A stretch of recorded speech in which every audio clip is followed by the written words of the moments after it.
Hello and welcome to today's video. Today we're not really taking a look at the specific plane I'm flying. This is the F-86 F2 Sabre. I just kind of wanted to talk about the BR changes that they're discussing, which in general are good for top tier. Will decompress top tier and maybe make planes that shouldn't see each other at top tier not see each other. And they're also adding Fox 3 missiles by default. So that would be nice for, a plane that is stock at top tier. I recently had to take out the Su-27 SM stock, and that was not fun. That was really not fun. I felt pretty useless, just kind of having to hide on the side of the map and hope that someone is not checking behind themselves, and I can just get a lucky IR R-73 off on them. Which, R-73s are still I think probably the best close range IR missile, but still, that's not really engaging gameplay to have to hide the whole time and just hope to get lucky. And so that kind of brings me to the topic of today. I won't be discussing, individual BR changes. It just seems to be a systemic problem in War Thunder where you have decompression, compression, adding new weapons, new planes, new weapons, new planes, compression, and then decompression of the top tier, which leads to compression of other tiers. And I have a few ideas on how we might be able to solve, or at least alleviate this a little bit. And I guess the main reason I'm taking out the F-86 F2 Sabre is this is a plane that really kind of shows you just how this decompression of top tier leads to these just jumbled BR ranges where I'm in a Korean era F-86 Sabre and I have to fight a Sea Vixen. Hunters are fine, but there's F-104s in this BR bracket. There's planes with IR missiles. It's pretty crazy, honestly. I remember back when the F-86 was top tier, and the biggest change or the biggest spread you would have is you would see a CL-13 A, and there you're looking at less than 100 kilometers per hour difference in top speed, and here you've got an F-86 that's fighting planes that go supersonic, and you have to be able to deal with that. Planes that have afterburners. This thing does not have an afterburner. It relies on, just a non-afterburning engine. Here we got this Milan coming towards us. We might be able to push ahead on. We whiffed that one. That's okay, where you really have to focus on keeping your speed here. We'll get a crit there. This thing is good at head-ons, for sure. J-29 lobbing a missile at us. We're going to outpull it here. We're going to extend away best we can. He's going to go down, which is nice. That MiG-29 is going to stay on us. He might lob a missile here, so we need to be prepared for that. Even the fact that this can see MiG-19s is pretty crazy.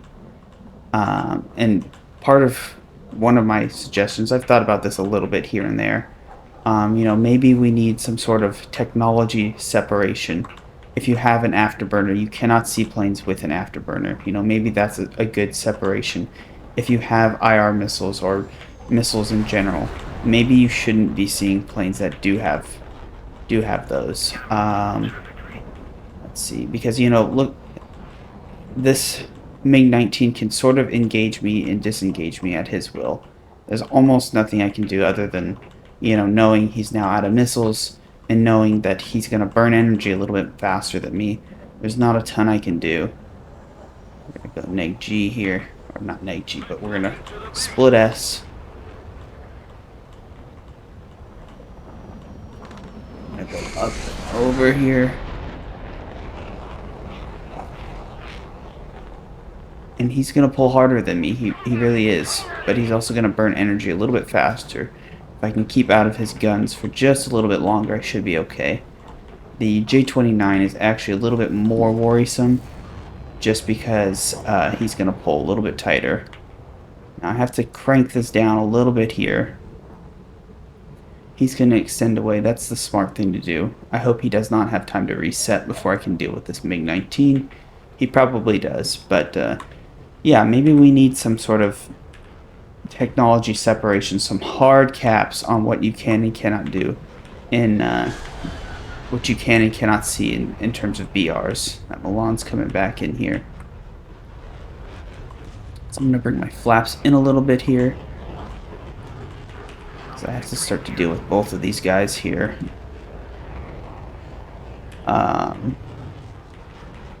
Yeah, maybe that's something we do need. We need to have a clear separation. I think I might die here. Yeah, that's not looking so good. Let's see if we can get out of his way there. Stay out of his guns. Where did the Milan go? There he is. Milan is more dangerous at this point than the MiG-19. So we're going to follow him up here. I'm not going to drop my landing flaps just yet. I need to keep as much speed as I can. Where's that MiG-19 at? This might be a good opportunity for him. Actually, I don't see either of them at this point, so that's not a good thing. There's the Milan. There's the MiG-19, and there's a Sea Vixen to boot. You know, these are planes that have strong missiles. And it's crazy to me that, you know, that they can, this is just a BR spread. This is just a BR that happens, that an F-82, F-2 can see these planes. You know, he lobbed that missile off from a good ways away. And there's not a ton I can do about it. You know, I can try to be aggressive early on, but also I don't really have the acceleration of an afterburning plane. And this isn't really specifically to the F-86. There's planes all throughout these BRs. You know, once you start getting into jets, that's where you really start hitting the compression of where they've nailed down on actually decompressing top tier while compressing everything else. You know, is it worthwhile even talking about? Do people really even care all that much? I don't know. It certainly makes a whole group of planes in this in War Thunder a lot less fun, a lot less enjoyable. And so maybe we do need something like technology separations, hard caps on what you can and can't see. That could lead to different problems as well, but maybe it would reduce the amount of just, you know, kind of silly up tiers and situations you can be in planes. You know, I wouldn't. It's almost to the point where you're seeing, or you literally are seeing subsonics. This is a subsonic jet. You might be able to get close in a dive, but it's a subsonic jet at the end of the day. And you can see supersonic jets with missiles, and it's, you know, is that fun? Not really. But do people really care? Not really, because I think the vast majority is just top tier now. Keep top tier relatively balanced, and that's really been the motto for Gaijin so far. Okay, so here we are back in the F-86 F2. Looks like a little bit more of a balanced game. Doesn't look like a full up tier, but certainly still an up tier. Actually, you know what? That I think the F3H might be a 9.7. Last time I checked, it could have been also a victim of the decompression, but not sure. And just to sort of follow up on what I was talking about, you know, maybe we need another potential solution to this is lowering the BR spread for a matchmaker at higher tiers. You know, should the F-82 only be able to see a 0.3 BR spread? Okay, genius. Should the F-86 only see a 0.3 BR spread, and same going forward? You know, really the planes that have Fox 3 missiles, you have the F-14, which is a little bit of an outlier, but really they're all 13.0s. And so maybe you need a 0.3 BR spread at that BR as well. And, alright, wow, okay. 2 for 2. Maybe we need, that's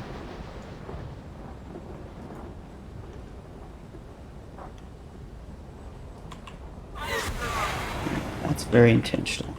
Maybe we need sort of a,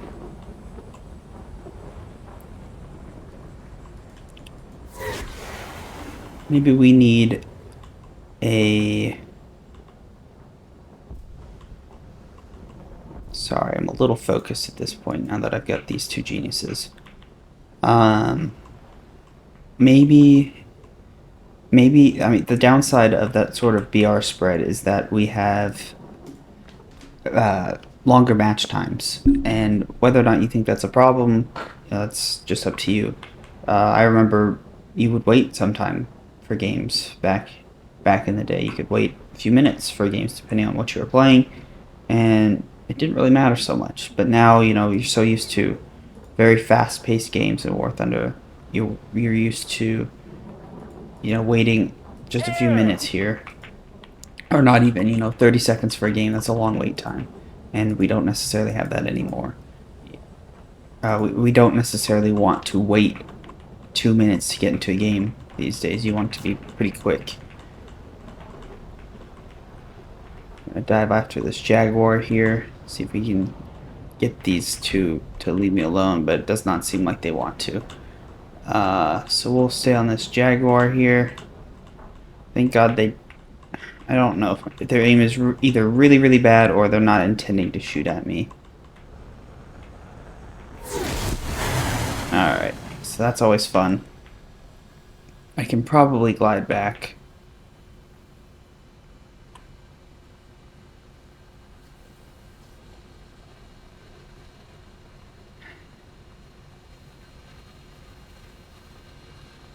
The enemy's getting closer to victory. Yeah, okay.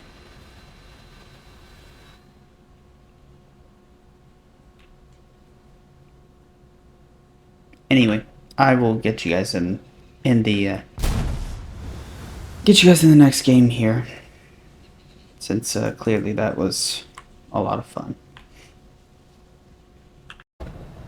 All right. All right, so here we are in another game in the F86 F82 or F86 F2. Sorry about last game. Not sure what that was all about, but another option I was sort of playing around with, and this is actually a down tier, so hopefully we can get a little bit better gameplay out of this one.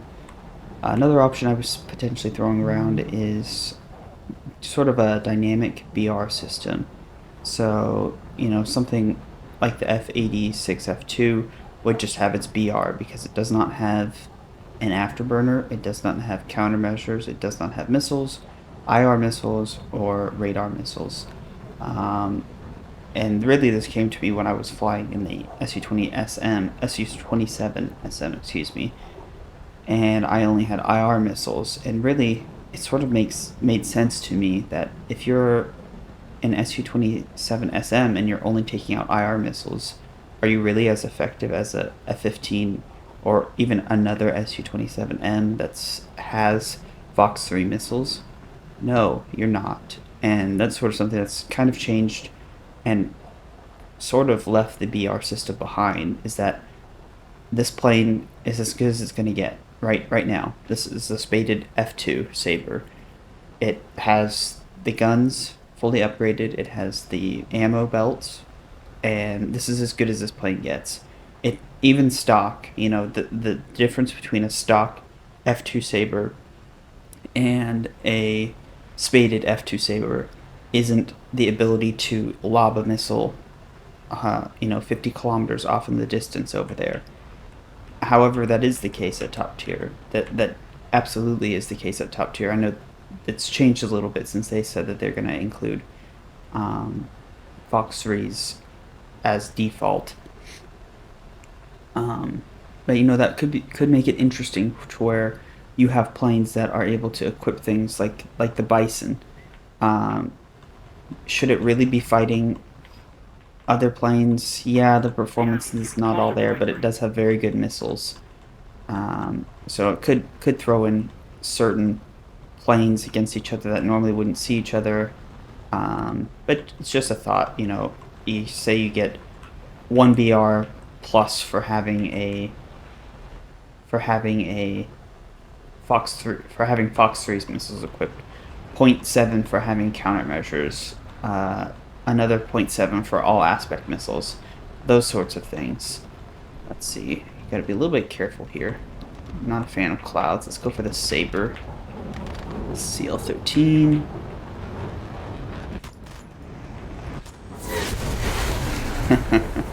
Okay. Anyway, I'm probably done flying this thing. I don't care to get missiled in planes like this, especially with the clouds. Don't get me started on clouds. Anyway, sorry this one wasn't really entertaining in terms of gameplay, but thanks for watching. I'll catch you in the next one.